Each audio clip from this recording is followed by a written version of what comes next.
दोस्तों, आजकल सब लोग पैसे के पीछे भाग रहे हैं। पैसा एक ऐसी चीज़ है जिसके बिना जीवन जीना मुश्किल है। हर जगह पैसे की ज़रूरत होती है। ऐसा बोला जा सकता है कि आजकल पैसे के बिना कुछ भी नहीं है। पैसा है तो सब कुछ है। दोस्तों, पैसा इतना ही ज़रूरी है तो हमारी सरकार के पास तो पैसा बनाने की मशीनें हैं। तो सरकार बहुत ज़्यादा पैसा छाप कर सभी लोगों को अमीर क्यों नहीं बना देती। सरकार सभी लोगों को बहुत सारा पैसा बांट दे तो सभी लोग अमीर हो जाएंगे। किसी को कोई दुख नहीं होगा। कोई किसान कर्जे की वजह से आत्महत्या नहीं करेगा। सभी अपना इलाज महंगे अस्पताल में कराएंगे, महंगी महंगी गाड़ियाँ खरीदेंगे, महंगे महंगे रेस्टोरेंट में खाना खाएंगे। सब कितने खुश होंगे। कोई भी इंसान गरीब नहीं रहेगा। किसी को सरकार के प्रति कोई शिकायत नहीं होगी। तो सरकार ऐसा करती क्यों नहीं है? इसके पीछे भी फैक्ट है। दोस्तों, पहली बात तो यह है कि सरकार अपनी मर्जी से करेंसी नहीं छाप सकती। इसको समझने के लिए आपके दिमाग में ये फार्मूला बैठ जाना चाहिए।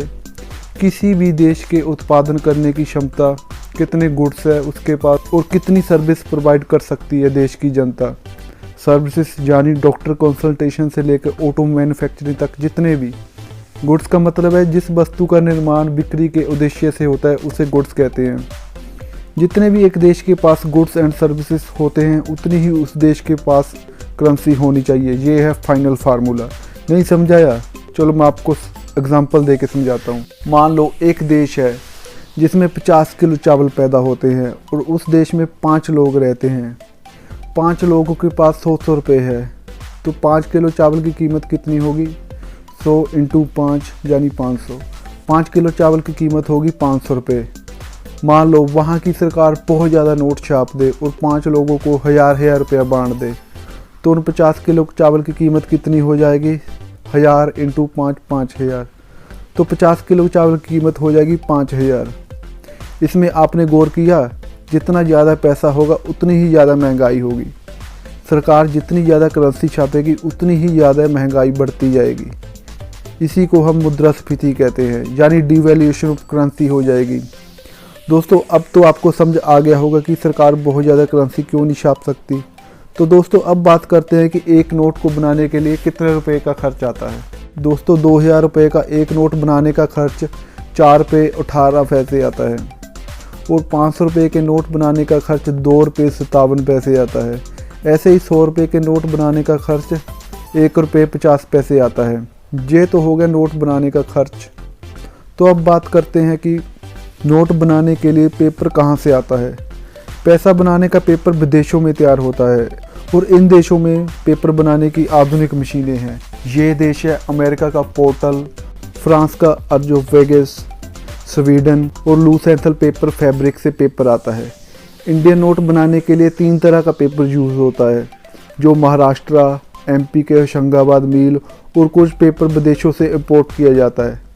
नोट बनाने के लिए खास कॉटन से बने पेपर और खास स्याही का प्रयोग किया जाता है। दोस्तों, अब बात करते हैं कि भारत में नोट कहाँ कहाँ छपते हैं। भारत में 4 जगह नोट छापे जाते हैं। नासिक में, देवास में, मैसूर और सालबोनी में नोट छापे जाते हैं। देवास में नोटों की स्याही बनती है और 10, 20, 50, 100 और 500 के नोट छापे जाते हैं। देवास में हर साल 265 करोड़ रुपए छापे जाते हैं और मैसूर में 2000 के नोट छापे जाते हैं। इसके अलावा हमारे देश में 1 पेपर मिल, 4 बैंक नोट प्रेस और 4 टकसाल मिल है। टकसाल मिल देश के 4 शहर मुंबई, हैदराबाद, कोलकाता और नोएडा में है। और अब बात करते हैं कि पैसा छापते कैसे हैं।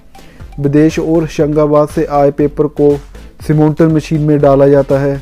इसके बाद इसको दूसरी मशीन इंताबों में डाला जाता है। मशीन से निकले नोटों की शीट पर अच्छे और ख़राब नोटों को अलग कर दिया जाता है। इसके बाद सही नोटों पर नंबर डाला जाता है। नंबर डालने के बाद एक एक नोट को चेक किया जाता है और पूरी जांच के बाद नोटों को विभिन्न बैंकों में भेज दिया जाता है।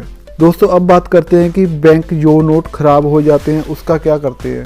जब आपके नोट ख़राब हो जाते हैं तो उन्हें आप बैंक में जमा करा देते हैं। बैंक उन नोटों को मुख्य कार्यालय में भेज देता है। वहाँ उनकी गिनती होती है और उनकी जगह नए नोट छाप दिए जाते हैं।